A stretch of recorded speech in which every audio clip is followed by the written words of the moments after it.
Are you familiar with FBI Special Agents Kyle Seraphin? I'm familiar with the name. Is that yes? I'm familiar with the name. Familiar with the name. Familiar with the name. Let's bring in Kyle Seraphin. He's the FBI whistleblower who helped expose government censorship of our First Amendment rights. Now, we only have this memo because a recently suspended FBI agent called Kyle Seraphin brought it to the public. And we're grateful that he did. Kyle, thank you so much for joining us tonight. He's the host of something that strangely is called the Kyle Seraphin Show.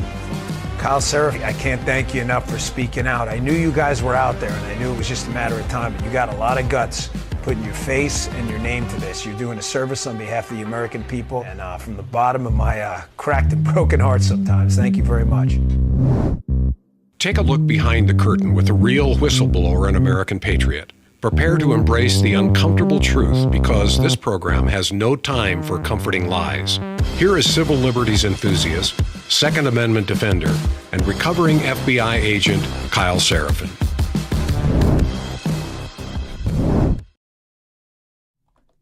Well, hello, my friends. Welcome to the Kyle Seraphin Show. Today is Thursday. Feels like this week has been dragging, even though we had Columbus Day. It's Thursday, October the 17th. I want to appreciate all of you that are in the live chat. Thanks for joining us live. If you're joining us on X, if you're joining us on YouTube, and so on, make sure you guys have shared this. Make sure that you are subscribed to the channel wherever you're hearing us, or that you're following us on the Twitter, X, whatever you want to call it. So I keep having this song in my head right now, and I think Raffi was the guy who sang it when I was a kid. The whole like Daniel in the Lion's Den thing. I keep seeing comparisons to Kamala Harris walking in and sitting down in a very nice studio with good lighting and a microphone talking to Bret Baier as going into the Lion's Den. And I don't know where they came up with this, but it makes me think of the actual story of Daniel in the Lion's Den, of the book of Daniel, chapter 6, where he gets dragged in and thrown in front of the king and shown that he was praying to his God the way that he was told, and he was ordered not to, but he didn't do it. He followed God and not man. And then he gets hauled into this lion's den and he just hangs out there all night with some lions. And they're shocked to find out that he lives at the end of it. That's the story. That's what going to talk to Bret Baier, the most vanilla of Fox News hosts. I mean, if they wanted to really like have a challenge, they could have had Greg Gutfield, because at least he would have like challenged her with some humor. It's really, really silly. But that's the story of the day. Kamala Harris survived the interview and everybody got what they wanted. For once, CNN said it properly, and Stephen Collinson, who's their analyst over there, I think he actually nailed it. So let me tell you, kind of a plug for our locals. If you guys are a part of our locals community, then you already got notified that I uploaded the entire Fox interview for you behind the paywall there. Not because it's ours to give, but because I want you to have the full context. In the same way yesterday, I gave you all of the PDFs that come from the DoD directives we talked about. It's kyleseraphin.com if you guys want to be part of it. kyleseraphin.com. You can join the locals channel. You can join the locals program and sort of just support the program behind. But you also get like a little bit more of the fuller context. I think it's really important. Here's the overview of what I'm going to be talking about with Kamala Harris, because I think she did terrible, because she is terrible. But we have such low expectations that if you watch the entire interview, the individual sound bites actually make her look worse than she did. In a 26-minute full format interview, the sum is actually greater than the parts, if that makes sense. She did a bad job on each individual question, and when taken out of the context of the greater interview, you look at those and you go, yep, that's terrible. She's really bad. She's not an honest person. She has no substance. There is no personality behind this. And yet, if you listen to it as a 26-minute string, she's not bad. She's not bad enough, I guess. She's smooth enough to say nothing for 26 minutes. And those that are looking, that are preconceived notion, are looking for her to be successful, saw success. So everybody got what they wanted. Fox got the interview. The people on the right got to tell everybody that she was terrible. The people on the left said she walked in and she ate fire and she lived and she survived the lion's den. All this is gross. It really is truly nasty stuff. Before we get too deep into talking about all this stuff, because that's where we're going to go. We're going to obviously show you some clips, and you guys who didn't watch it, again, you can see the whole thing on our locals, or you can just listen here and you'll get a taste of it. Before we do, Catholic Vote is the supporter, the underwriter of this program. They are the number one sponsor and the OG sponsor that have kept us on the air. CatholicVote.org is how you go get the loop. We're going to be covering a story from Catholic Vote early on in the show, talking about FBI crime statistics. They're really got their finger on the pulse. And if you guys are interested in faith, family, freedom, if you're interested in liberty, justice, and the American way, Catholic Vote is a great organization that you can support simply by getting the loop, by showing up at CatholicVote.org and putting in your email address and getting that, following them on social medias, places like YouTube, places like Rumble. It's Catholic Vote. It's just very easy. It's rumble.com/Catholic Vote. It's youtube.com/Catholic Vote. So go ahead and get them going. If you guys are not getting the loop in the mornings, it will give you primed information that you're going to want. It's of value.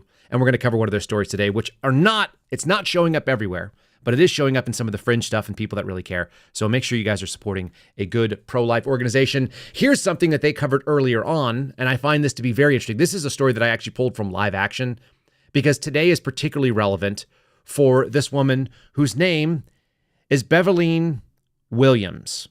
She's a mother. She's a pro-life activist. She is a victim of government weaponization. And if you're looking on the screen, you'll also notice she's a black female, like an actual black female. And she's got a black husband, and she has a black daughter, and she's just a regular person in America that cares about babies. And her skin color is irrelevant, except the fact that we're living in a politicized time when everybody on the political left seems to think that you can only think one way. And apparently they think that all black women want to kill off black babies. Some of them don't and are willing to get arrested over it. Miss Williams here was arrested and convicted of violating the FACE Act, which is the Free Access to Clinic Entrances Act. This is a thing that has been used in a weaponized fashion by the DOJ, the Civil Rights Division of the DOJ, by the way, the division that was actually created to go and try to run down KKK members in the Jim Crow South. That was the purpose of this particular division, and now it's being used to prosecute and imprison a black mother who simply is trying to stop people from killing off their babies. I'm going to read a little bit of the story. The reason it's important is because today, this morning, she is going to be reporting to federal prison for a 41-month sentence in Alabama. Isn't that something? She said, I want to give you an important update. My legal team has worked tirelessly to submit a stay of appeal so that I could be at home on bail while this case is appealed for the sake of my daughter and my husband.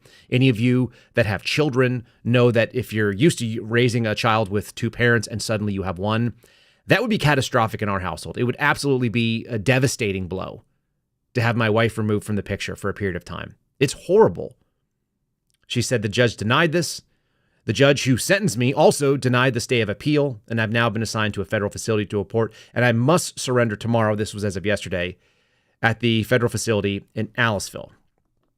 Now, there's been kind of a lot of talk about on the left about how she was a violent criminal and she was blockading accesses. This was her simply like closing a door or standing near the door. That was enough for them to go after her for the FACE Act. We're showing the DOJ, United States Marshal Service, summons and showing that she must surrender. The offense that she's actually listed in violation of is assembly unlawful. That was what she was actually convicted of. She said, for all these people who have been saying, have been talking about me being violent and all this stuff like that, no, don't let the media play you. I'm going to jail, and my category of offense is unlawful assembly. I'm going to jail for 3.5 years for unlawful assembly. I believe that speaks for itself. I do as well. I think it says an awful lot about the time that we are in. And in a moment when Kamala Harris is out trying to recruit the black vote, and she's trying to be as ethnically homogenous as possible, it's worth remembering, and Joe Pags, who does a radio show and is based out of San Antonio, I would call Joe Pags a friendly acquaintance, if not a friend. If he was in town, I would invite him to come have dinner with my family. He's a really nice guy. He pointed out yesterday and put a good short out on social media, reminding people that this woman, she didn't live and grow up and spend her time in Oakland, which is a very black area, and people in the Bay Area, people in San Francisco's sort of outer reach, they always associate Oakland with being a black town. That's not where she grew up. She actually lived in Berkeley after that. And then she moved to the Midwest for a little while. And then somewhere around the age of like 11 or 12, she moved to Canada. And she grew up and she graduated high school and finished middle school in Montreal, which is not America, which is why my friend Joe Oldman refers to her as a foreigner. Kamala Harris doesn't have American foundational values. She doesn't like matriculate out of even an American high school. Now, there are ways that you could do that. You could be raised overseas because your family are in the military, but her family has no history of service to this country. They were both relatively well-off, upper middle class, highly educated PhDs who made good money doing PhD things. And that's not the experience of most people in America. That doesn't mean you can't have that experience. I'm just saying the reason she's probably so unrelatable and the fact that she doesn't have much in common with most of us, including the people who are black that she's trying to lure in, is because she's not really from here. And she's never really been from here. And then she got groomed along the way to be something. Isn't it interesting that she's kind of trying to follow in the steps of the sort of Obama era? And Obama also had that same moment where he didn't have a lot of actual connection to America. And by the way, I don't consider Hawaii America. For any of you who have been there and spent any time there, it's like going to a foreign country. If you ever want to feel like a foreigner, even though you're within the confines of your own nation, go to Hawaii. And it's not just because of the distance, because I've gone to Alaska and I felt like I was from America and I was in America in Alaska.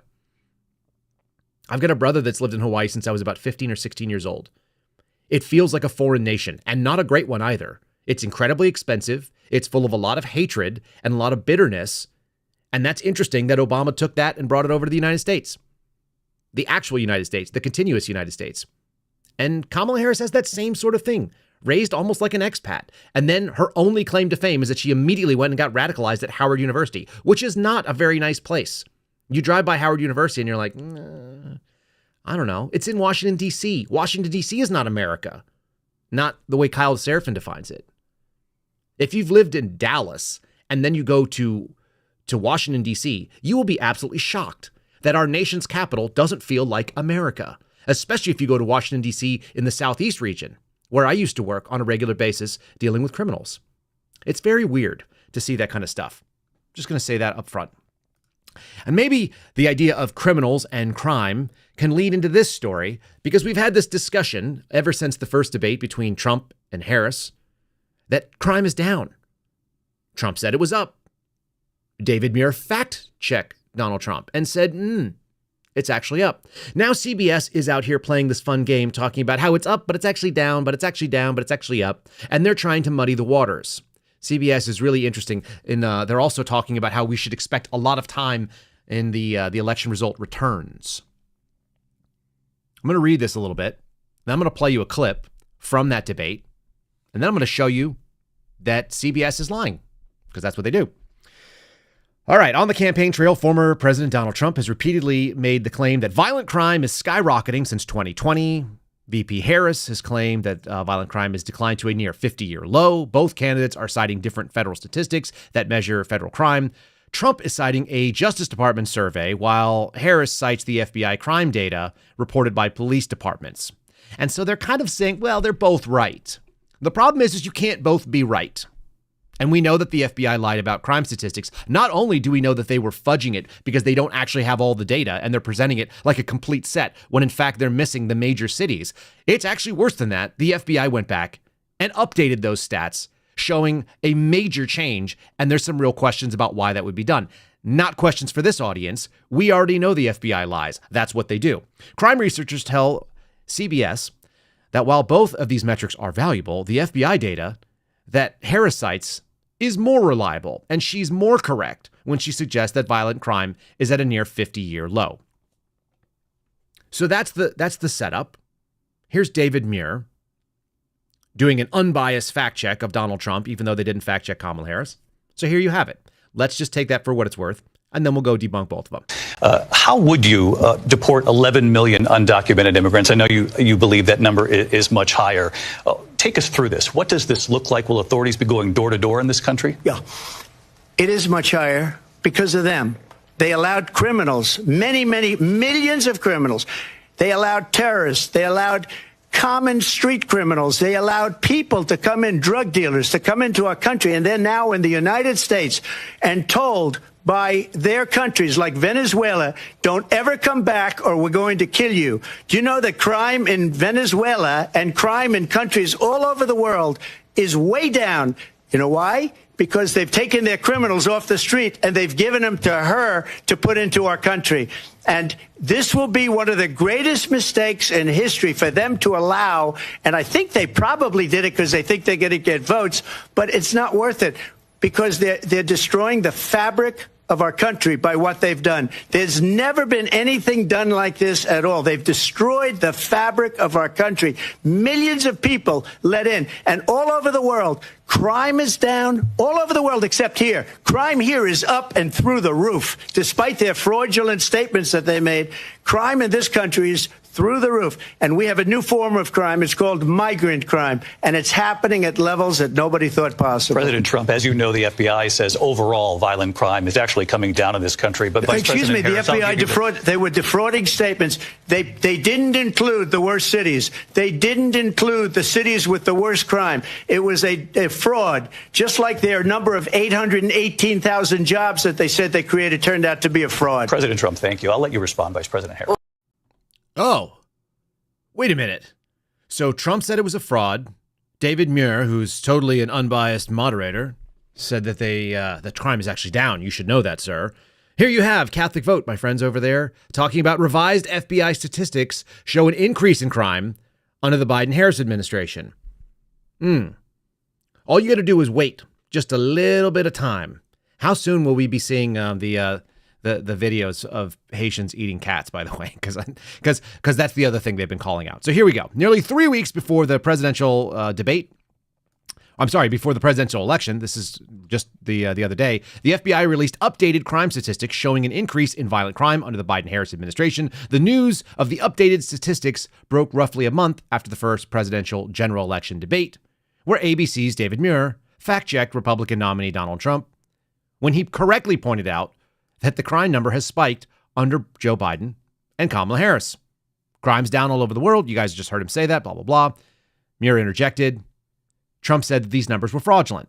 Now, we knew they were fraudulent in the beginning because they didn't include things like New York City. They didn't include Los Angeles. They didn't include several major cities that were about a third of the normal reporting. So, yeah, we know that was already a skewed data set. But it's even further than that. This one came from Zero Hedge.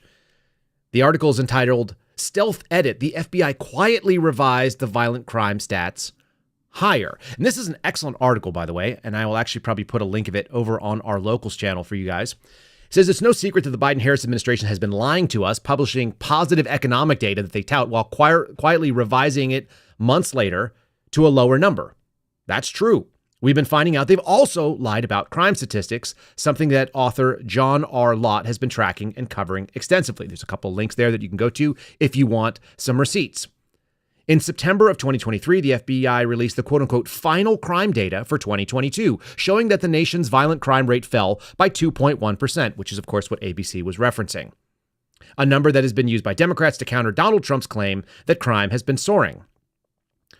But we actually had revised data that was just released, and it showed that crime actually increased, even with their lesser numbers, by 4.5% in 2022, or a 4.9% overall absolute term increase. Oh, so they said it was lower, but it actually is higher, and the points of difference is about 5%. That's a huge margin for error in this, considering what's going on. That tells you everything that we need to know. We are talking about an FBI that is willing to lie. We're talking about a Commerce Department that's willing to lie. We're talking about all of these different government agencies that are willing to lie on the stats that they are supposed to put out there. There's a reason why we don't trust the government right now, folks. I said it yesterday. It got some of you excited in the chat. This is my ongoing contention. The government is the worst solution to every problem, including when they are the only solution to the problem. Write that down and remember it. It turns out to be always true. The government is interested in the government's outcomes, their own budgets, their own ability to continue doing what they're doing. They are a self-licking ice cream cone. The ice cream cone needs a tongue and it needs ice cream. That's it. It doesn't need you, the buyer, the eater, the consumer, the maker. None of those things are relevant. As long as the ice cream cone can go around and around in a circle, it serves itself. The idea of a self-licking ice cream cone is an ice cream cone that doesn't need anybody else as part of it. It is a closed-loop system. The Beltway that we talk about that surrounds Washington, D.C. is a closed-loop system that feeds itself. It creates nothing. It has no industry except government. It's artificial garbage. And it only exists in that bubble where you can find people that think the thing that they produce, which has no value to anyone, it is not a thing of value in and of itself. And it never has to produce a product that is measured. This is government. And that's why it's happy to do this stuff. Some of these things are pretty incredible. This is John R. Lott, again, the guy that's been cited. He writes on behalf of Real Clear Investigations. He says, in 2022, the violent crime rate has been updated for inclusion. With new information in 2023, there's no mention of the fact that the numbers are actually increased. You can only see those numbers by downloading the FBI's crime data and then comparing it to the file that was released last year. The FBI released the new data in September, showing that violent crime dropped for a third straight year in 2023, including rape and murder. The question is why are they doing this sort of thing? Here's something that I found quite interesting. A professor at William & Mary, a guy named Carl Moody, said, I've checked the data on total violent crime for the years 2000 to 2022. There were no revisions between 2004 and 2015. And from 2016 to 2020, there were only small changes that resulted in less than 1 percentage point. The changes between 2021 and 2022 are huge, and especially without an explanation, which make it very difficult to trust FBI data. It's up to the FBI to explain what they've done, and they haven't explained these large changes, says another researcher at the Just Tech Research. It's a criminal research statistical organization. We're talking about a lot of changes, like adjusting upward by 1,700 murders, upwards by 7,800 rapes, and almost 34,000 robberies. 37,000 aggravated assaults were left off the original one. So why should anyone believe the numbers put out by the FBI? I posit to you that you should not. You should actually look at what's going on locally. You should assess it based on what you are reading. At this point, anecdotal evidence is just as good as what the FBI is putting out. How pathetic. Yet another instance of where we cannot trust the government agencies that theoretically we're supposed to be able to rely on, at least for good data, to be able to make policy decisions. It's terrible. And speaking of terrible, we actually took on a sponsor you guys are going to be surprised by, I guess, a new sponsor. The state of Minnesota is actually doing a tourism outreach program, so we're going to play a little ad from them. We don't usually do video ads, but here you go. Enjoy this and consider visiting Minnesota, a new sponsor of the program. Welcome to Minnesota, where every moment is an adventure. From the tranquil natural beauty of our waters to the rich culture of our cities, Minnesota is where unforgettable memories are made. Go inside now! Get in the house! Step into friendly neighborhoods that make you feel right at home the moment you arrive. Stroll through vibrant streets, soak in the energy of our dynamic nightlife, or indulge in a shopping spree at one of our world-class boutiques. And behind it all is strong leadership and inclusive policies that create a place where everyone can thrive. Minnesota, we're ready to be your next adventure.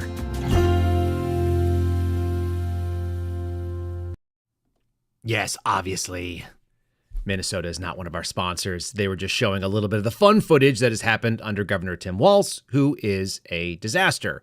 And I love the part where they said we're creating an inclusive environment where everyone can thrive, which is a city full of homeless people sleeping in tents. It gets pretty cold in Minnesota. I bet it's colder than it is right now. My kids are already looking for sweaters. That's because when it hits 70 degrees in Texas, that means that we have lost almost 40 degrees in total temperature. But yeah, what a crazy time to be alive. That's the guy, that's his leadership that's going to be running for national office as the number 2 and 1 heartbeat away from the presidency. And if you guys missed, if you're listening to this, you will not be able to take in the full fun of someone saying, come in and do a shopping spree here in our world-class shopping facilities while all the windows are kicked out, things are on fire, and the smoke alarms are going off because someone is burning something. In any case, that's what we're talking about when we deal with some of these characters on the national stage. And maybe that's a good segue. It's a disingenuous, it's a lying situation, and hence it made me think of Daniel 6. There you have it. And then the king gave the command, and Daniel was brought and thrown into the den of lions. The king said to Daniel, "May your God, whom you faithfully serve, deliver you." Well, In many ways, the God that the Democrats are serving is the media, the mass media, and the government. And in fact, they have gone out and made a strong argument that she did a great job. That's what was said. It's interesting, the types of folks that we have that are in that Democrat Party and what they're willing to do and what the Democrat Party is willing to tolerate and accept. Do you remember? Because I do. I was in high school. Bill Clinton kind of set the original slide in my lifetime where he was having affairs in the Oval Office. There was a famous episode with a blue dress and another one with a cigar. He's kind of been a creep for a long time, hasn't he? Luckily, he's now an elder statesman. And so there was a funeral that seemed to occur yesterday for Ethel Kennedy, one of the matriarchs of the Kennedy clan, America's royal family, as much as we have one. And so they let people speak, and it was, attended by numerous luminaries within the Democrat sphere. They had Joe Biden, who was there, and Joe Biden was able to talk about how he was present at the baptism of Ethel Kennedy. Ethel was born in 1926 or 1928. I think she died at 96 years old. So anyway, Joe Biden was there at the baptism, and he was, high-fiving people. So that's cool. Then they had Barack Obama, and he talked about how Ethel Kennedy lived through an era of racism, just to remind us, just in case we forgot. And then Bill Clinton got a chance to be there as well, and they let him speak, and he talked about how he wanted to bang Ethel Kennedy. I'm not kidding. Here he is giving a piece at the eulogy. I was trying to think of whether I could say anything that would add to what others have said. And I doubt that I can, but I will tell you this. I thought your mother was the cat's meow. She would flirt with me in the most innocent ways.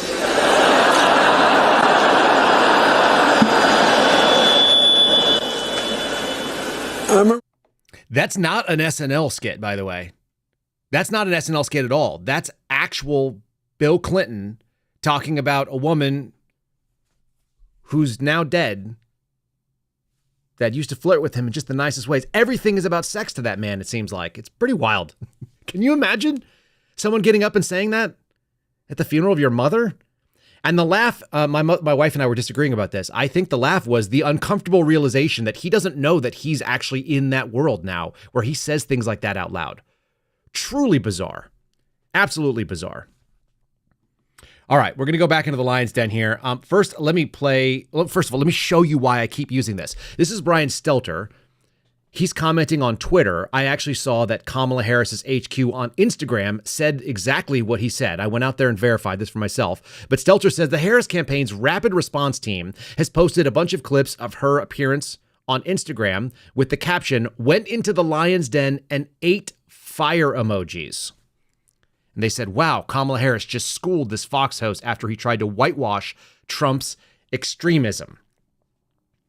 So this is all part of the attempt to show that Kamala Harris can do things that are very hard, that she's willing to go in and have these hard conversations. Yes, you have people like Mr. Potato Head, the Brian Stelter, the human spud, covering for her, doing his best to get in the good graces of the Democrat Party again so he can get back on. And they have these kind of spokesmen. Beta males like Brian Stelter, this human glowworm, Ian Sams. Here's Ian talking about how she's going to go out there and meet the American people where they're at. They better hope not. I hope she goes on Rogan. There's this little rumbling that she might try to go on Joe Rogan. God, I hope so. What would be funnier than that? A man who's actually had guests on calling her retarded, which he died laughing about because it seems pretty true. Okay, here's a spokesperson for Kamala Harris talking about how the difference between her and Trump. And that is probably one of the clearest contrasts that you're going to see in the last 3 weeks of this race. You're going to see the vice president out on the trail every single day talking about her ideas, going to these big media platforms to share her vision with the biggest number of Americans possible, while Donald Trump continues to sort of retreat into himself in the small MAGA universe that is all about him. And because that's all he's really interested in right now. Okay, so Donald Trump is obviously terrified of going into a hostile environment, right? No? Donald Trump does press conferences where people come in and ask him hard questions all the time? Yes, That's always the case. Here's even one, because what they were talking about is that he went and spoke to this economic forum, which was put on, I think it's called the Economic Club of Chicago. And so he went and spoke there, and they acted like this was some sort of like fluff job. I mean, it was a friendly audience because those people are business people, but the host was not. It was hosted by someone, I think either from Bloomberg or from Wall Street Journal. They were not just fawning all over him, although the audience got a kick out of him because he's not easily bowled over by lightweights.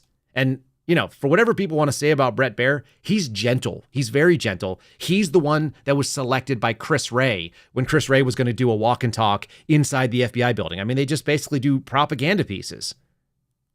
He did an okay job last night. He pressed it a little bit, but not nearly as hard or as competent as anybody who wanted to actually be a hard-nosed person. He was trying to be, I think, very gentle. And it still came off badly. Anyway, here's Donald Trump definitely not taking hard questions, except, of course he is. He's dealing with people that are hostile on the stage all the time. What does the Wall Street Journal know? I'm meeting with them tomorrow. What does the Wall Street Journal know? They've been wrong about everything. So have you, by the way. You've been wrong about You're trying to turn this. You're trying to turn this. You've been wrong about You're trying to turn this into debate. There are business people. There are business you're wrong. people. You've been wrong. You've been wrong all your life on this stuff. That's not a real friendly place to be sitting, telling someone that they're wrong. That's what Donald Trump kind of thrives on. I think he likes the conflict. So here's a little taste. We're going to get into the interview. This is Kamala Harris doing the thing that she does. Let's see if I've got there it is. She clashed with Fox as she tried to peel away some GOP voters. You guys tell me, as potential GOP or likely GOP voters, if this moves the needle for you. Bret Baier led off with immigration, the number one thing that's bothering people in this country, along with the economy. I think they're inextricably tied. Jocelyn Nungari, Rachel Morin, Laken Riley, they are young women who were brutally assaulted and killed by some of the men who were released at the beginning of the administration, well before a negotiated bipartisan bill. Former President Clinton actually referred to Laken Riley Sunday, campaigning for you in Georgia, saying if those men had been properly vetted, Laken Riley probably would not have been killed. So if it wouldn't have happened, this is well before any negotiation. This is well before Donald Trump got involved in the politics. This is a specific policy decision by your administration to release these men into the country. So what I'm saying to you, do you owe those families an apology? Let me just say, first of all, those are tragic cases. There's no question about that.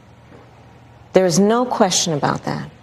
And I can't imagine the pain that the families of those victims have experienced for a loss that should not have occurred.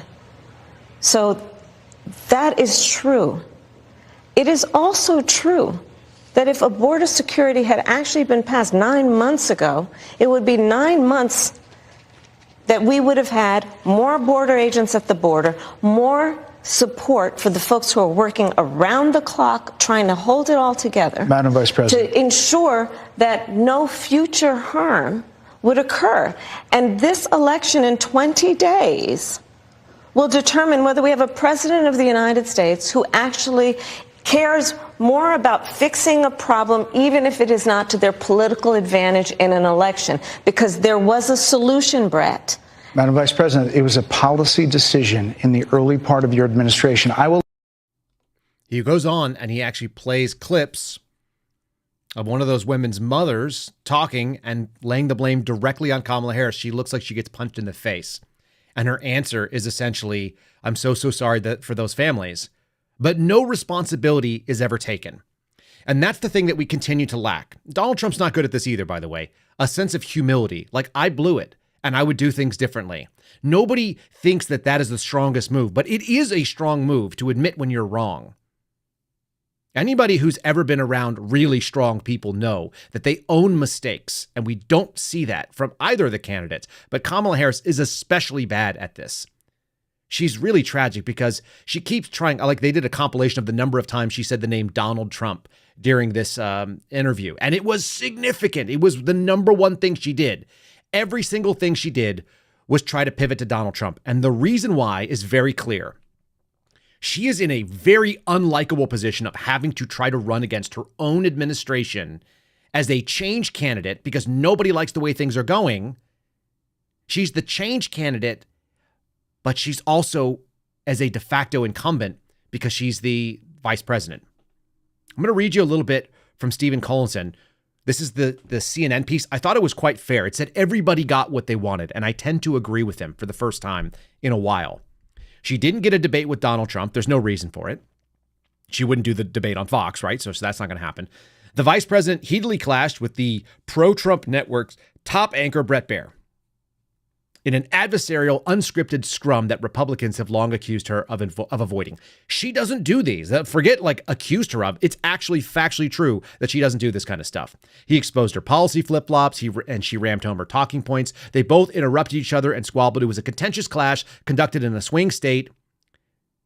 And she used the thing that she always does.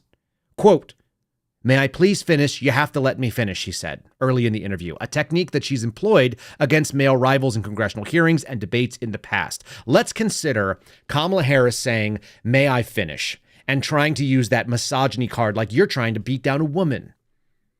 You can't tell me that you want equal footing and equal rights, that you want to be treated as an equal if you're not willing to be a flippant equal, and she's not. Can you imagine her trying to shame people that actually have their own national interest and don't give a damn what the American people think or what the world populace is going to say? She's not a serious person. She's a lightweight when it comes to these kind of stuff. She's not combative or capable. She tries to do this passive-aggressive garbage, and it's not effective in national settings. And if she is the one who's actually representing the United States, and she kind of appears to be since Joe Biden is such a doddering fool, we can see the outcome of it. She also wanted to make every single thing about Donald Trump. I have a clip that I pulled the other day. This is Caitlin Collins on CNN, some of the worst stuff that they do. She obviously did that town hall with Donald Trump a while ago. So you're talking about the enemies within and weaponizing the government against the people. We just gave you an example at the opening of the show. Pro-life activists, people like Mark Hout can say the same thing. What it looks like to be treated like the enemy within the United States. It's incredible they're painting Donald Trump with this. This is purely projection. Caitlin Collins is going to highlight the stuff that they have been trying to play on. And then I'm going to give you an opportunity to hear how Kamala did the exact same thing. It's amazing when the media talking points align exactly with what the woman who's running for office has to say. Okay, here's Caitlin Collins on CNN. Stage just a few moments ago, the vice president just used the former president's words against him after he suggested using the U.S. military on Election Day to go after what he called bad, sick, and radical left lunatics. In other words, his political opponents. He's talking about the enemy within Pennsylvania, that he considers anyone who doesn't support him or who will not bend to his will an enemy of our country. He is saying that he would use the military to go after them. We know who he would target, and we know who he would target because he has attacked them before. Okay, and we know who you would target because you're actively attacking them right now, and they're actually going to jail. People from January 6th that were nonviolent, that were walking around in a federal building in the middle of a riot or after the riot had already commenced. We know about that. How about people that have been protesting and the one-sided enforcement of the FACE Act? We see that too. We see all kinds of crazy stuff that your administration has been part of. So we see you, and we agree with you. It's amazing, though. She's been throwing these stones about how Donald Trump, because he's saying these things, it means that he's mentally unwell. And she's going to try to hammer that point home as well. I'll play that for you. I think Bret Baier did a decent job of countering it because he immediately walked into the bear trap of, if Donald Trump is unwell, when did you know Joe Biden was? And her answer is basically flat-footed. Look at her face. She looks stunned. They don't have an answer because they have to lie about this stuff. You call Donald Trump, he's misguided. You say now he's unstable. He is unstable, Brett. He's not well. You say he's mentally not stable. He's not stable. Let me ask you this. You told many interviewers that Joe Biden was on his game, that ran around circles on his staff. When did you first notice that President Biden's mental faculties appeared diminished? Joe Biden, I have watched from the Oval Office to the Situation Room, and he has the judgment and the experience to do exactly what he has done in making very important decisions on behalf of the American people. There were no concerns raised? Brett, Joe Biden is not on the ballot. I understand. And Donald Trump But is, you talked about it. And Donald Trump After George Clooney said and within a few minutes of talking to President Biden at a fundraiser that he thought this was not the same Joe Biden that we saw on the debate stage. Donald Trump is on the ballot. I understand. You met with him at least once a week for 3.5 years. You didn't have any concerns? I think the American people have a concern about Donald Trump, which is why the people who know him best, including leaders of our national security community, have all spoken out, even people who worked for him in the Oval Office. Yikes. No answer. She's got to stand behind the claim that Joe Biden is still mentally fit right now.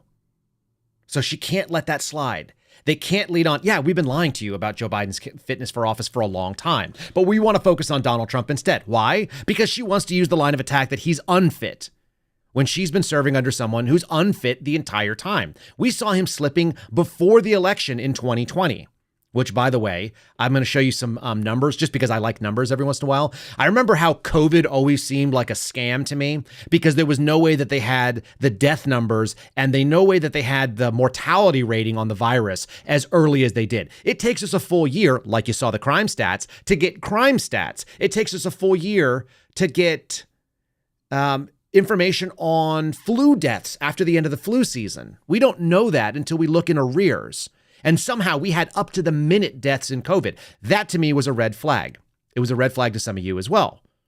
It was the same story in 2020. I knew that there was a problem with it. I actually didn't crunch the numbers. I knew it was in the 90s. The voter turnout rate of registered voters was insane. And I'm going to show you that in a second as well. You probably already know this stuff, but I just want you to be aware. In any case, most people in this country, most being like 79% of the people in this country, look at Joe Biden and they question his fitness for office. And here she is saying, I can't get along with that. I've got to stand with my guy. And it looks like a gut punch. So when he says, when did you notice he was unwell? She said, Joe Biden, from the Oval Office to the Situation Room, he doesn't even work out of the Oval Office from what we've seen. He does press conferences out of this little tiny child desk that's on a movie set that's across the street in an office building. This is the most propped up, like fantasy. It's LARPing as being leaders of this country, which makes everybody wonder who the hell's actually running the country. In any case, here's Bret Baier saying, how can you be the change candidate when you're the incumbent? I want you to focus in on what she says. He says, you've been in charge or you've been part of the administration for the last 3.5 years. And she said, Donald Trump has been running for office for the last 8 years. Let's be really specific. It's 2024 right now. We'll have an election in November. If we go back 10 years, which is her citation, in the last 10 years, how many of those years have Democrats been in charge? They've been in charge for 2014, 2015, 2016, right? And the last three, we've had almost 6 years now, or almost 7 years of it being Democrats. Most of the last 10 years, the majority of it, have been Democrat run. How do you make the argument that you're going to be the change candidate when you're in fact the incumbent? Frankly, exhausted of Brett. More than 70% of people tell the country is on the wrong track. They say the country is on the wrong track. If it's on the wrong track, that track follows 3.5 years of you being vice president and President Biden being president. That is what they're saying, 79% of them. Why are they saying that? If you're turning the page, you've been in office for 3.5 years. And Donald Trump has been running for office. But you've been the person holding the office. Come on. Madam You Vice and I President. both know what I'm talking about. You and I both know what I'm talking about. I actually don't. What are you talking about? What I'm talking about is that over the last decade, But you're people the have lever of become. power. But listen, over the last decade, it is clear to me, and certainly the Republicans who are on stage with me, frankly, Okay, who are the Republicans that are on stage with her that she just mentioned? Adam Kissinger, Liz Cheney, like not Republicans, or maybe they're just the Republicans that represent the reality of it, which is that Republicans are not conservative. It's unbelievable. She has no answer to this. This is probably the single worst answer she gave. And then she gave some things that I think are decidedly inaccurate, which is to say that the biggest threat facing the United States is Iran, We know that that's not true, number one, because China is massive and is the biggest counterintelligence threat. They're the biggest military threat. They are the biggest social threat and economic threat. Iran has basically no industry that threatens the United States at all. But we also know, based on the actions, we talked the other day about how actions are louder than words. I can't hear what you're saying because I see what you're doing. And they have been light on the sanctions. They have released significant amounts of money trying to placate them into a nuclear deal. And so she says the biggest threat to the United States right now is Iran. If that is true, which it isn't, it might be the number 2 or the number 3. It's only because they suck at foreign policy and they've given this kind of space. So here you have her answering that question. And then I've got a story to wrap us up, which is that we've actually started bombing Iranian proxies in the last couple days. So we'll hit that from CNN at the end as we close out the story. Listen to her talking about the biggest threat. She doesn't even grasp foreign policy or national security. A number of experts thought you would say China. The FBI director had said that. But you said Iran. If that's the case, what do you say to critics who look at the actions of your administration and say you're not acting like Iran is the number one threat? Well, I will tell you most recently, whether it was in April or in October, and then several hours on each occasion that Iran posed a threat to Israel. I was there, most recently in the Situation Room, in the most recent attack, working with the heads of our military and doing what America must always do to defend and to support Israel. What the shit is she talking about? Nobody asked you about defending Israel. Nobody asked you about the biggest threat to Israel. They asked you about the biggest threat to the United States. What is the biggest threat to this country? And she answered Iran. And he said, you're not acting that way. And she said, yeah, but I've been there when we defended Israel and we must always do that. That has nothing to do with what was done. Like, my head explodes with that kind of stuff. And that's probably why Bret Baier gave this little tidbit, which is brilliant, by the way, because he went on, and usually you don't hear there's this sort of journalistic demure moment where you try to act like everything is professional. I don't know if she'll ever go back and do a Fox interview again. I think they probably sense that. He probably sensed that based on what he's saying right now. But let me just say that the reason they don't hardball these people is because they want to maintain access. We know that because we've talked to people in the think tanks. Guys like Steve Friend and I have been on the background talking about this. They don't want to hardball anybody and really pin them down, because decapitating somebody like that would mean that they won't come back and do it again. And I think he got that sense as it wrapped up, that even the softball and the gentle version that he was, and he was gentle, he didn't ask follow-ups on hey, you said you've been prosecuting transnational organized crime and criminal organizations. Which ones? We'd like to know about some of those cases. Americans would love to know what your record in court was against those. Can you show us where you were actually first chair and you were actually the one prosecuting transnational organized crime, going after cartels? Because you keep talking about how you're a prosecutor. We'd love to know your court record, which nobody seems to know. And I've talked to multiple people at former DOJ, like AUSAs, federal prosecutors. Nobody knows what her record looked like. Bill Shipley says the same thing. What was it? It'd be really nice to hear it. Bret Baier didn't do that. But maybe he decided he could go talk about this because she's never going to come back. She's never going to come back because he saw this thing happening. And then he went and talked on Fox about it, which is hilarious. Dana, you've been on the other side. You've been on the rapper as a press secretary interviewing a president. And, I'm talking 4 people waving their hands it's got to stop. So, Martha, I had to dismount there at the end. There's so many things, and she maybe should do more of these. Madam Vice President, and they're giving me a hard rap here. Well, I thank you for the time. I thank you for the time. It's good to meet you. Thank you very much. Thank you. They wrapped it when she couldn't answer what the biggest threat to the United States was. And instead of saying China, she said Iran. And then she said the reason that Iran is such a big threat is because we have to defend Israel, which has nothing to do with anything. And then they were like, we're done here. We're out. That's what that little clip compilation meant. You still think we're going to be having a real election, folks? Because I still don't. I've been on record for as long as I've been doing this.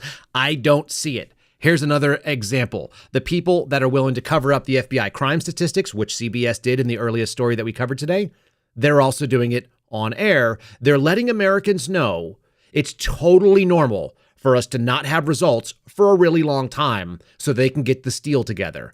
This is something I called CBS wants to help the steal. They're going to start excusing it before it happens. They've already normalized it with polls that show a closeness in what should be a totally runaway election, because you're running against an incumbent that sucks. They have done a bad job and the record is bad, to the point where the person that's running out of this administration is actually running away from the record of this administration, while at the same time having to say, because they hid mental fragility, they have to say that they're behind him. You heard her answer about Joe Biden's mental fitness. He's totally mentally fit, but he totally can't run again because he totally has to hand it off to me because he's totally fit. This doesn't make sense. The coup itself tells us it doesn't work. And here's CBS kind of setting up the steal, I think. We might think we knew the results of elections a lot sooner in previous elections. We really didn't. It was just the margins were so large that we were able to call the elections earlier. It always takes a long time to count ballots. We're going to see that again, and margins are likely to be tight. So we might need to wait a few days in states like Georgia and elsewhere. And David, I really don't think we can emphasize enough the way in which each state has different rules for counting, and the result can be somewhat suspicious looking on the surface processes with the count, right? It's not just one. If you got a jar of jelly beans, it's not like one red, one blue, one red, one blue. Sometimes handfuls of results come in at one time, a handful of other results at another time. Could you just talk generally about how we should see the count unfold at that state level? Right. So we have to remember, and you mentioned this earlier, we run the most complicated elections in the world. Oh, they're too complicated. We can't handle it.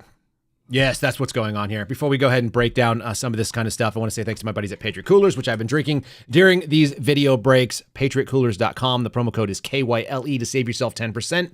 There is a link in the show description that you can find to the Kyle Seraphin collection, and you can get your very own just like this. Mine is a 40-ounce red Major. It's called the Major. I told them they need to actually name it and then actually show like an oak leaf, like a major. It's a monster. And you know what I love most about this thing, by the way? They, I don't know if they all do this, but this thing has like a gasket here, so it's actually spill-proof with the straw in it. And of course, you can also drink out of it with this. It's got all the drinking options. I didn't think I was going to like it. I'll be totally honest with you guys. I didn't think I would like it because I'm not like a Stanley Cup, Yeti Cup kind of guy. I like no handle. Right up until I had this handle. This handle feels like a freaking weapon. You can wrap your fingers around it. It's curved. It feels great. It holds a massive amount of fluids.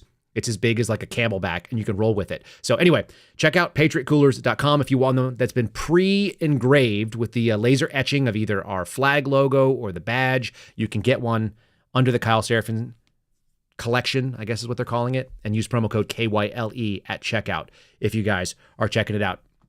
Okay. Let's do numbers, shall we? Because it's kind of nerdy, but here we go.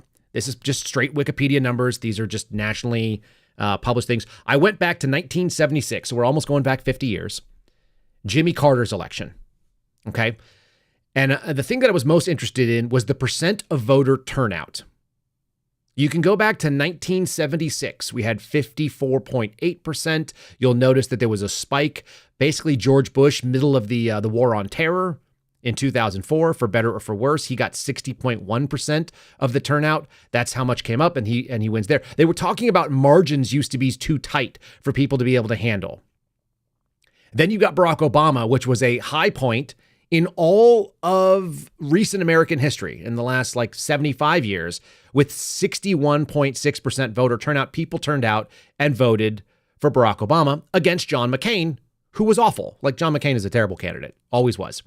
Then it drops back down again for his second election, a little bit less enthusiasm, 58% turnout. Donald Trump, 2016, 57%. And then the highest in 50 years by not even a close margin, the same margin that the FBI adjusted the crime stats, 5% or so, 66.6% turnout.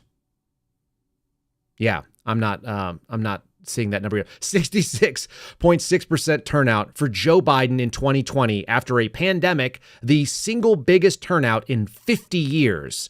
Ain't that something? And then I thought, okay, well, turnout is one thing. What I was interested in is turnout as a percentage of the actual number of registered voters. They do a different thing that's called the voting eligible population. That's what those numbers are. That 66.6% is against VEP. And then the other thing they can do it against is called VAP. So there's 3 different metrics that people use when they talk about voter turnout. Number 1, voting age population, people that are of the proper age over the age of 18. That's not a very good metric, it turns out. There are some people that are not eligible within there. Some people are non-citizens and so on. So they do the voting eligible population. This is the percentage of potential voters. And so that's VEP. That's the number they actually use. But the one that I want to know about is the number of registered voters, the people that are actually allowed to vote. That's the number that's most interesting to me. All right. And so you'll see on these metrics turnout as a percentage of VAP and VEP, but not as a percentage of registered voters, which is the single biggest indicator for me. I went back to 2004 on this one, but let's just do Donald Trump in 2016. Actually, let's do Barack Obama, 2008. That was a big one, right? So we had 131 million turned out, and that was against 146. I'm just rounding here, folks. It's not even worth it. 146 of the 146 million registered voters. I'm showing the number here on the screen. It's 89%. It's like 89.7%. So that was the biggest punch, was Barack Obama, someone people were really excited about, the hope and the change and all of that. And there were people that crossed over for the first time and voted for a Democrat because he sounded like he was going to make an impact. Less people did it the year after that. Then we go to 2020. Again, the numbers in real time were absurd. This is why I've always said, even if I don't have the exact number, I know that something was squirrely. It was totally squirrely because this number is absurd. The percentage of voters that turned out, that were registered voters to vote in 2020 was 94.2%, 94.17. More voters than ever. Almost every single person turned out to vote. More than 9 out of 10 registered voters. That's insane. It don't happen. It's craziness. But that's what we're talking about right now. That's how I knew this was nonsense. Let's talk about something else that's going on, because I don't think this should ever dry. This story is still going. The investigation into the Trump shooting, the rally that happened, has exposed deep flaws. Big shocker for all of you that have been paying attention to anything. Will it change anything? Probably not. But what they've said is that there was an independent panel. I'm going to show you a little grab from it. I think I have a grab from it. Maybe not.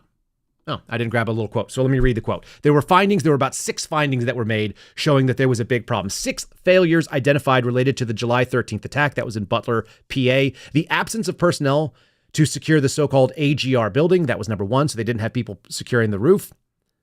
A failure to address line of sight threats that were posed by that building. Communications issues. This is the big one between Secret Service and local law enforcement. That's always going to be a problem. The failure of Secret Service or law enforcement to counter the shooter, even though he was spotted more than 90 minutes before he decided to start opening fire. The failure to inform leaders of Trump's detail about the fact that the gunman was on the grounds. That's a big deal. And a failure to detect a drone that was operating hours before in that space. Those are the 6 major failures that this panel came up with. They're a so-called independent review panel. And they said that the Secret Service requires fundamental reform to carry out its mission. Without that reform, the independent review panel believes another Butler can and will happen again. That's obviously why we already had another guy pop up outside of Trump's golf course. It faulted Secret Service leadership and a failure to take ownership. Again, this lack of humility, this lack of ability to go out there and say, yeah, we screwed up. This was us. That they put people in charge that were insufficiently experienced based on approaching, and they're showing a deep flaw in the Secret Service's culture, a systemic or cultural problem, that they are going to fail at their core protective mission. We all know that, and we're seeing the same thing at the FBI. All of these places, these federal agencies that used to have your trust, they used to be institutions that you could say, at least these people do a good job. You guys have said the same thing about the U.S. Marshal Service. The U.S. Marshal Service is not perfect either. They just have a less visible mission, and they mostly go after people that are non-investigative. They're just running after felons, convicted felons or escaped felons or people who are fleeing justice. Unlawful, they call it unlawful flight to avoid prosecution. We're dealing with a real rough time right now, and our faith in our government is at an all-time low because it's been lying to us. It's been lying to us overtly in crime stats, in job numbers, in the way they measure the economy. And then you've got a person who's literally in office right now telling us that the biggest threat is not the biggest threat. Why are they lying about China? Why are they selecting someone who's so soft on China, like Tim Walz? There's a lot of this stuff out there. It's ongoing, it's continual, and it bothers me in a big way. And I'll just give you one more little fun thing about it, because this popped up in my feed, I think yesterday. This is something that FBI Jobs is trying to recruit based on. You want to talk about fallen institutions? Obviously, the Secret Service has their own DEI problems. FBI Jobs yesterday tweeted out that the former chair of Bureau Equality, Special Agent Brett K. They're not even going to say his real name, was instrumental in advancing the FBI's mission to create a strong, supportive relationship with the LGBTQIA plus community. You can see yourself in the FBI if you're gay, if you're a lesbian, if you're a transgender person, if you're queer or you're questioning. Yeah, all that stuff. That's what we really care about. We care about who you sleep with and what you do with your genitals. They were afraid to share Brett K's name, so I went ahead and researched it for you. He's the 2020 Pride recipient from the DOJ. His name is Brett Kalina, and he's retired from the FBI since this time.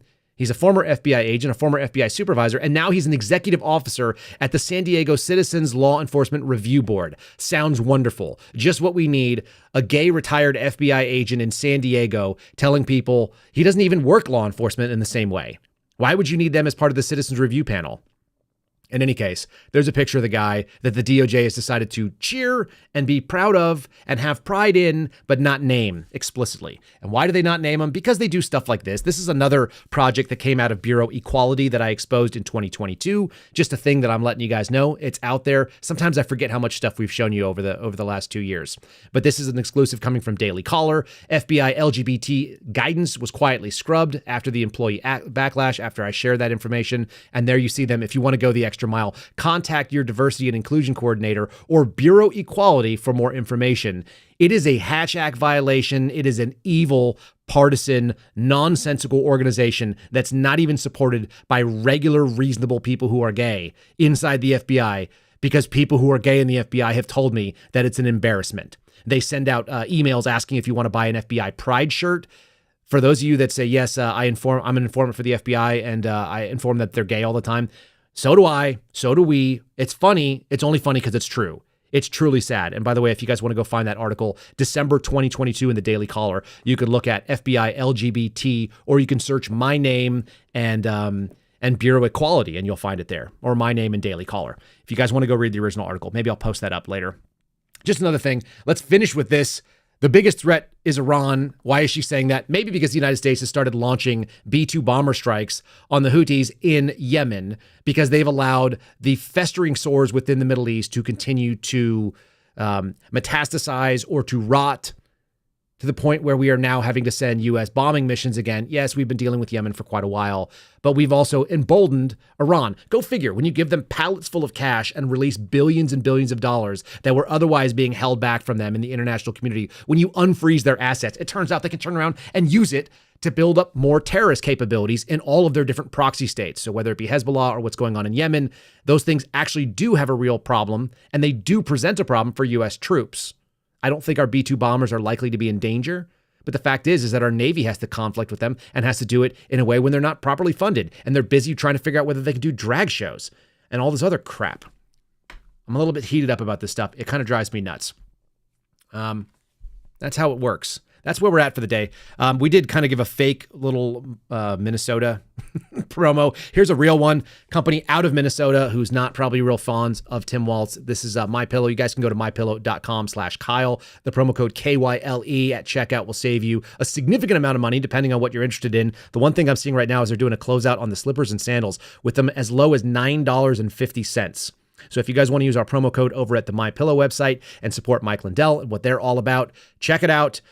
Slippers and sandals as low as $9.50, and then the original MyPillow ones, the sort of fancier ones, are on about half off with the promo code KYLE. So check that out if you are interested, if you guys are in the market. It's just starting to get cold enough where slippers start making more sense than sandals, although I did wear sandals yesterday. So if you guys are in the northern area, or if you're a little bit north of Texas, which is basically all of you, then you might want to start keeping your toesies warm. If your piggies are cold, check out mypillow.com/Kyle. That's what I got for the day. All right, I will not leave you without a good palate cleanse. Let's go ahead and start with a 5-star review. This one coming from the 300th episode and Dawn Dowling over on Spotify. Appreciate the 5-star review.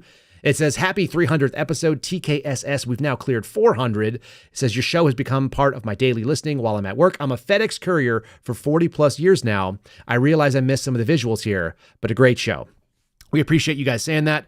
Thanks for leaving us one. By all means, leave me questions, comments, sarcastic remarks, either on Apple, Spotify. I don't know if iHeartRadio has one. I got to start looking over there. I do have Palate Cleanse. Yesterday, we talked a little bit about how the military does things a little bit differently. The one thing they should never give, particularly to our grunts and our ground pounders, is butt caffeine. You cannot give them caffeine in a suppository. Here's the follow-up video to yesterday's palate cleanser. Things are kicking off in the world. Let's see what the troops have to say about it. Over the world, things are heating up and we got to deal with it. What do you want us to do, sir? Let's ask the troops for a solution. Sir, I don't think you're going to like the solution that they give you. We haven't even asked them. How do you know? We want butt caffeine. You want what? You heard us. We said give us butt caffeine. We want caffeine suppositories, sir. Yeah, okay, I understand what they're saying by butt caffeine. I don't even know where we would get that. We want colon crack. We cannot give them butt caffeine. They're like animals as is. Okay, you give them butt caffeine and we're going to have major problems. Give us butt caffeine or we'll do bad things. They do bad things anyways without butt caffeine. Once you uncork this, you can't put this genie back in the bottle. What about if we give them just like a little butt caffeine? No amount of butt caffeine is safe. You give us butt caffeine or we'll make our own butt caffeine. Sir, they're talking about creating a butt caffeine black market. If you guys have ever been around enlisted people, you know that this is spot on. The minute that the enlisted troops start figuring out something that's not currently regulated, that is not currently out of bounds, out of policy, or against the standing order, they're so going to make that happen, and I'm terrified. Guys, are they really doing butt caffeine? It's like when you started hearing about high school students that were soaking tampons in vodka so they could get hammered at school without having alcohol breath. And they would still be like completely wonked out of their, like, what is going on? I like the butt caffeine idea, though. I actually think that some troops should need it. Some people were a little bit lighter and they were a little bit less on the aggression. So maybe that's what we need. I don't know. Whatever works, man. Whatever makes our military dangerous. That's pretty funny stuff. I hope you guys appreciate that. I hope that you actually join us over on Locals and do watch that full 26 minutes. I gave you the highlights or the lowlights, if you will. She is actually better long form if you have the entirety of it. She's terrible, but she's better than it sounds. And for me, that all leads towards what the CBS point is, which is that they've astroturfed this just enough that they're going to be able to justify doing exactly what's going to come down. I talked to my father the other day, and he said, I was a spoiler of the plot that's going to drop down in the next couple days. The only reason I keep telling you guys this is not to black pill you. That's not my interest. What I want you to do is be mentally prepared and start firming up the ground that you stand on, particularly those that are your neighbors and your community and your churches and the friend groups that you have. Like, make those connections solid because they are going to be put to a test. It's coming for us. So tuck in, go out there. God bless all of you guys. I appreciate you listening. Thanks for being here today. Go out there and make those friendships. Go out there and make sure you've got a couple more weeks before these votes come down. Let's try to solidify at least where we stand, the ground that we're in our own communities. Until then, we'll do a Friendly Friday tomorrow morning, and we will have our call-in show tonight. If you guys want to talk about this, you can give me your opinions about butt caffeine. You can give me your opinions about whether or not this election is about to be stolen, and we do that call-in show at 8 o'clock Eastern. That's 7 o'clock Central Time. It's here on Rumble, and it's on X, and it is on YouTube, unless they kick us off. Join us on Locals if you guys want to get the number. Subscribers, get the number for that. All right. Bless you. See you soon. Kyle out. Thanks for listening to The Kyle Seraphin Show, streamed live weekdays on rumble.com/Kyle Seraphin. Follow Kyle on Twitter, Truth Social, and Instagram at Kyle Seraphin.